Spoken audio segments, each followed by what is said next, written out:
Hi, my name is Dr. Shweta Goyal, founder and lead eye surgeon Vinod I centre Noida. आज मैं आपके साथ कुछ आई केयर टिप्स डिस्कस करूंगी। सबसे पहले हम डिस्कस करेंगे eye care during the new normal. What is new normal? New normal मतलब ऑनलाइन क्लासेस जो हम आजकल बच्चे यूज़ कर रहे हैं for long hours, around 5 to 6 hours, and work from home for adults. जो मोस्टली कॉमन क्वेश्चन पूछते हैं कि क्या excess of mobile use, laptop हमारी आंखों को ख़राब करता है, और ख़राब करता है तो कितना ख़राब करता है? क्या ये एक परमानेंट विजन लॉस का कारण हो सकता है? Then my answer to this is yes. This is quite damaging for the eyes. So मैं अभी आपके साथ डिस्कस करूँगी कि क्या क्या ये स्क्रीन डैमेज करती है हमारे आइज़ को, एंड हम क्या प्रिवेंटिव टिप्स ले सकते हैं ताकि हम अपनी आंखों को स्वस्थ रख सकें। नंबर 1, जो हमें एक्सेस स्क्रीन यूज से होता है, स्क्रीन आई मीन टू से everything, your mobile, TV, laptop, tablet, anything. जो सबसे पहले जो इससे हमें आंखों में डैमेज होता है वो होता है in the form of computer vision syndrome, जिसे हम बोलते हैं डिजिटल स्ट्रेन सिंड्रोम। ये एक साइंटिफिकली प्रूवन डिजीज़ है जो आंखों में होती है लंबे टाइम तक स्क्रीन यूज़ करने से। इसमें क्या होता है, हमारी जो आंखों का ब्लिंकिंग रेट है, ब्लिंकिंग रेट से मेरा मतलब पलक झपकना। हम नॉर्मली 1 मिनट में 13 से 16 बार पलक झपकते हैं, बट जब हम कोई स्क्रीन देखते हैं, चाहे वो मोबाइल हो, लैपटॉप हो, तो हमारा जो ब्लिंकिंग रेट है वो रिड्यूस हो जाता है, 5 से 6 बार ही रह जाता है। इससे हमारी आंख में आई स्ट्रेन डेवलप होता है और मल्टीपल अदर सिम्टम्स आते हैं, जैसे कि आंख में से पानी आना, आंख में इचिंग होना, सिर में दर्द होना, आंख मसलने का मन करना, ब्लरिंग ऑफ विजन। आपको ऐसा फील होगा कि थोड़ी देर पहले तो दिखता था, अब दिखना बंद हो गया। ब्लरिंग, जैसे आप पलक झपकते हैं वापस दिखना स्टार्ट हो जाता है। This is sine of dryness. ठंडी हवा में जाते हैं, हवा आंख में लगती है, आंखों में से पानी आना शुरू हो जाएगा। या फिर आप सुबह नहा के निकलते हैं, आंख रेड मिलेंगी। ये सारे साइंस हैं कंप्यूटर विजन सिंड्रोम के। अब हम कंप्यूटर विजन सिंड्रोम से कैसे बचें? Number 1 is frequent blinking. Consciously हमें अपना ब्लिंकिंग प्रमोट करना है, बट हमेशा तो हम याद नहीं रख सकते कि हम ब्लिंक करना है। सो हम एक रूल बनाया है, दैट इज़ 20-20-20 रूल। इस रूल का मतलब क्या होता है, हर 20 मिनट में, जब भी हम कोई स्क्रीन देख रहे हैं, हर 20 मिनट में हम 20 फीट दूर देखें और 20 बार पलक झपकें। अब सबके पास इतना टाइम नहीं होता, ना याद रहता है कि हम 20 मिनट में उठें। सो हम इसे 30 मिनट्स भी कर सकते हैं, 45 मिनट्स भी कर सकते हैं। नेक्स्ट हम क्या कर सकते हैं इसे प्रिवेंट करने के लिए? हाइड्रेशन। सबसे ज़्यादा बड़ी प्रॉब्लम है विंटर्स में कि हम पानी कम पीते हैं, डिहाइड्रेटेड रहते हैं। अगर हम डिहाइड्रेटेड हैं तो डेफिनेटली हमें ड्राई आइज डेवलप होगी, आंख सूखी होगी, आंख के ऊपर जो प्रोटेक्टिव फिल्म है वो डेवलप नहीं होगी। उसके लिए हमें पानी का इंटेक अच्छा रखना है। Ideal intake for an adult 4 litre around होता है, फॉर अ किड जो 18 ईयर्स से लेस है उसके लिए 2 से 3 लीटर होता है। अगर आप इतना नहीं रख सकते, एटलीस्ट 2 लीटर एक दिन में आपको पानी पीना चाहिए। नेक्स्ट, क्या हम प्रिकॉशन ले सकते हैं, क्या हम एडवाइस फॉलो कर सकते हैं? वो है कि proper lighting and proper posture, वो बहुत ज़्यादा इम्पॉर्टेंट है। अगर आप किसी भी रूम में बैठे हैं जिसमें लाइट बहुत कम है, तो वो उस कम लाइट में अगर आप स्क्रीन यूज़ करते हैं, मोबाइल यूज़ करते हैं, तो डेफिनेटली आपका जो आई स्ट्रेन डेवलप होगा और आइज़ में पेन स्टार्ट होगा। प्रॉपर पोस्चर, लेट के, रिक्लाइनर्स पे बैठ के किसी भी तरह से हमें स्क्रीन नहीं यूज़ करना चाहिए, प्रॉपर पोस्चर में यूज़ करना चाहिए। अब व्हाट इज़ प्रॉपर पोस्चर? जैसे मैं बैठी हूँ अभी, सामने table, back straight, shoulders apart, और जो स्क्रीन होना चाहिए वो आइडियली आपके आई लेवल से नीचे नहीं, स्लाइटली अप होना चाहिए, ताकि आपका नेक बेंड ना हो। अगर आपका नेक ऐसे बेंड होता है तो आपको फ्यूचर में सर्वाइकल स्पॉन्डिलाइटिस के चांसेस रहते हैं। नेक्स्ट, जो स्क्रीन यूसेज से हमारी आंखों पे डैमेज आता है, या इनफैक्ट बॉडी पे डैमेज आता है, वो है हमारा स्लीप वेक साइकिल डिस्टर्ब होता है। अब स्लीप वेक साइकिल क्या होता है? हमारी बॉडी यूजुअली इस हिसाब से सेट होती है कि हम रात को सोए एंड सुबह उठें। रात को जैसे ही सनसेट होता है, हमारी बॉडी में एक हार्मोन रिलीज होता है जिसे हम बोलते हैं मेलेटोनिन।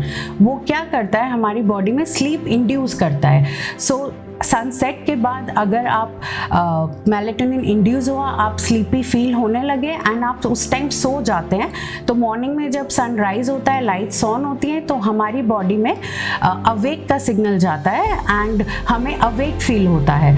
तो अगर हम प्रॉपर साउंड स्लीप लेते हैं तो हमें रिफ्रेश फील होता है। बट जो लोग एक्सेस ऑफ मोबाइल या लैपटॉप यूज़ करते हैं रात को सोने से पहले, उन लोगों का स्लीप वेक साइकिल डिस्टर्ब हो जाता है। कैसे डिस्टर्ब हो जाता है? हमारी बॉडी को रात को भी सिग्नल जाता है कि अभी लाइटिंग है, अभी अवेक रहना है, तो हमारी बॉडी मेलाटोनिन रिलीज नहीं करती, जिसकी वजह से हमें नींद नहीं आती। और हम अगर ज़बरदस्ती सो भी जाते हैं तो हमारी आँख बार बार खुलती रहती है और हमें नींद में दिक्कत आती है, और सुबह उठ के हमें डल फील होता है, लिथार्जी फील होता है, कभी भी हमें साउंड स्लीप नहीं आती।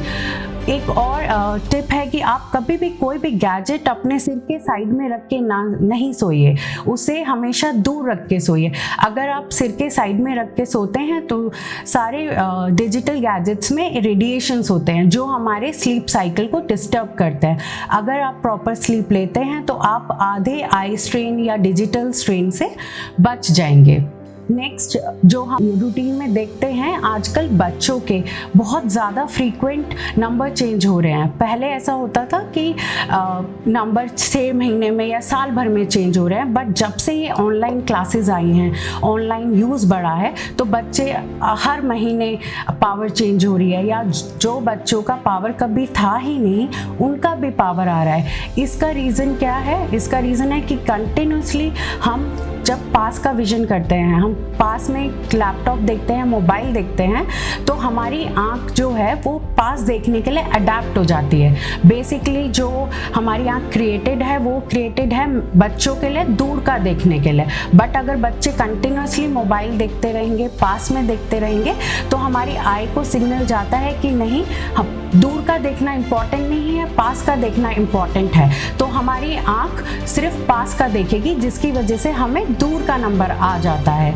तो इसीलिए अगर इतना एक्सेसिव यूज़ है मोबाइल का या टीवी का, तो हमें एक रूटीन आई चेकअप ज़रूर लेना चाहिए, ये देखने के लिए कि बच्चों को कहीं आई पावर तो नहीं है, क्या उनका आई मसल वीक तो नहीं हो रहा है। अगर बच्चों का आई मसल वीक हो रहा है तो उसी टाइम बच्चों की आई एक्सरसाइज स्टार्ट हो जाएगी। आई एक्सरसाइज स्टार्ट होने से क्या फ़ायदा है कि अगर बच्चों को नियर फ्यूचर में नंबर आने वाला है तो वो नंबर से बच जाएंगे। जो पेरेंट्स इस चीज़ को इग्नोर करते हैं, फिर बच्चों के हाई नंबर्स आते हैं। आजकल हमने देखा है ऑनलाइन क्लासेस की वजह से 4 साल के बच्चे के 10-10, 15-15 नंबर भी आ रहे हैं। तो क्यों आ रहे हैं? क्योंकि मसल्स वीक हैं। नेक्स्ट चीज़ कि जो हमारी स्क्रीन हम यूज़ करते हैं उसमें एक ब्लू लाइट एमिट होती है, जिससे हम बोलते हैं ब्लू रेडिएशंस। ब्लू रेडिएशंस क्या होता है कि जितना भी हम स्क्रीन यूज़ करते हैं, whether it is mobile, TV, laptop,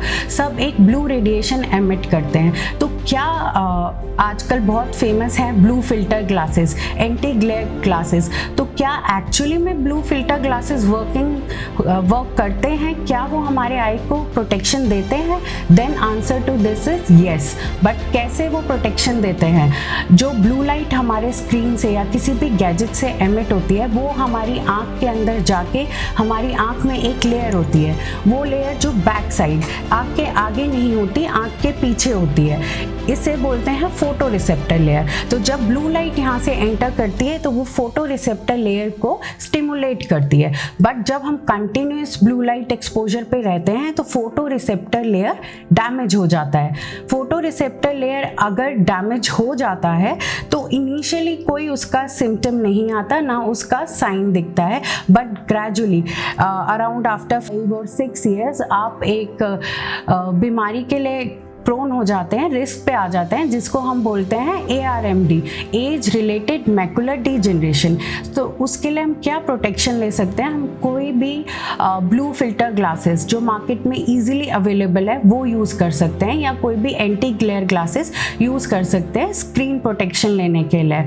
और हम क्या इससे प्रोटेक्शन ले सकते हैं? आजकल सारे मोबाइल फ़ोन, लैपटॉप में फ़िल्टर मोड्स होते हैं, जिसे हम बोलते हैं blue light filter mode, night light mode, reading mode, इन सब फिल्टर मोड का एक ही पर्पस है कि हमारे आंखों का ब्लू लाइट एक्सपोजर कम करना।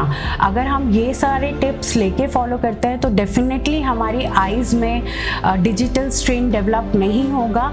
एंड डेफिनेटली आपको अगर डिजिटल स्ट्रेन डेवलप हो रहा है तो आप उस चीज़ को इग्नोर मत कीजिए, अपने नियर बाय ऑप्थेल्मोलॉजिस्ट को दिखाइए सो दैट आपकी आईज हेल्दी रहें। आई होप आपको मेरी एडवाइस पसंद आई हो। एंड कोई भी आई रिलेटेड क्वेरी है या कोई भी क्वेश्चन है जो आपको क्लियर करना है मुझसे, तो मेरा मोबाइल नंबर नीचे स्क्रीन पे फ्लैश हो रहा है, आप उस पर मुझे कॉन्टैक्ट कर सकते हैं। Thank you so much.